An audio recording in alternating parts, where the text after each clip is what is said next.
David. Hein, là, enfin, on arrive à David et on voit bien, on verra hein, en tout cas qu'il y a une grande différence entre David et Saül.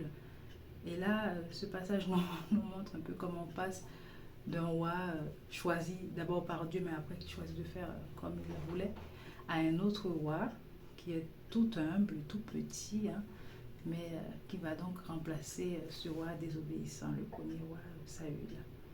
Et bien, Samuel, quand il s'est rendu compte que Saül, le roi, ne respectait pas les commandements de Dieu, il était triste. Genre, le gars, il est déprimé de voir la déchéance de Saül.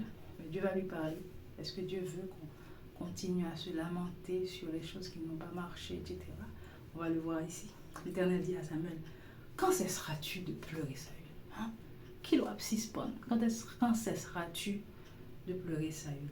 Je l'ai rejeté afin qu'il ne règne plus sur Israël.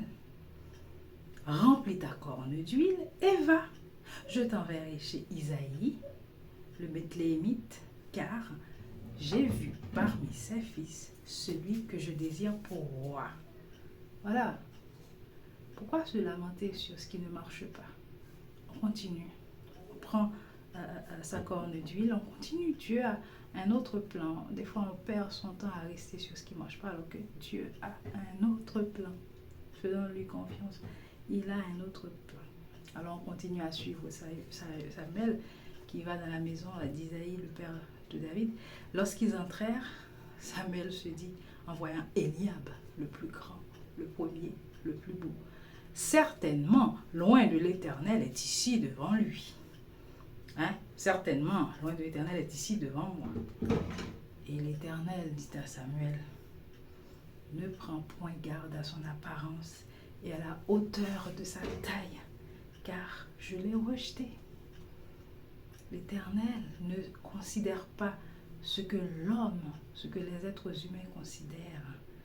L'humain regarde à ce qui frappe les yeux, mais l'Éternel regarde au cœur. Ça me rappelle carrément Saint-Exupéry.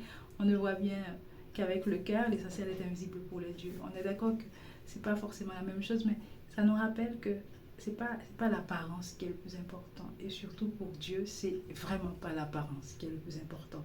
Nous restons sur ça, l'apparence, mais Dieu, lui, regarde profondément ce qui se passe à l'intérieur de nous. Isaïe envoya chercher David. Or, il était blond, avec de beaux yeux et une belle figure. Les commentateurs disent que ça voulait dire surtout qu'il était très jeune et qu'il n'était pas du tout habitué au combat, etc. L'Éternel dit à Samuel, lève-toi, oins-le, car c'est lui. Quoi de plus étonnant? Un ado beau, simple, qui sent mauvais, qui sent les moutons, qui n'est pas habitué à la guerre, et Dieu le choisirait pour le roi d'Israël, sachant que Saül, lui, quand il a été choisi, il était l'homme le plus grand et le plus beau de tout Israël, c'est ce qu'on disait. Il avait peur du rôle, mais en tout cas, il avait l'apparence qu'il fallait. Mais David, lui, c'était tout à fait le contraire. Et pourtant, c'est lui que Dieu avait choisi. Samuel prit donc la corne d'huile, éloignit au milieu de ses frères. L'esprit de l'Éternel saisit David, voilà, à partir de ce jour-là et dans la suite.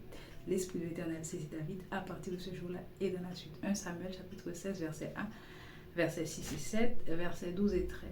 Amen. Dieu a quand même choisi David, même si son apparence ne pouvait pas compter aux yeux des autres. Voilà, Seigneur, merci parce que même quand nous sommes rejetés, toi, tu oses nous choisir. Merci, Seigneur.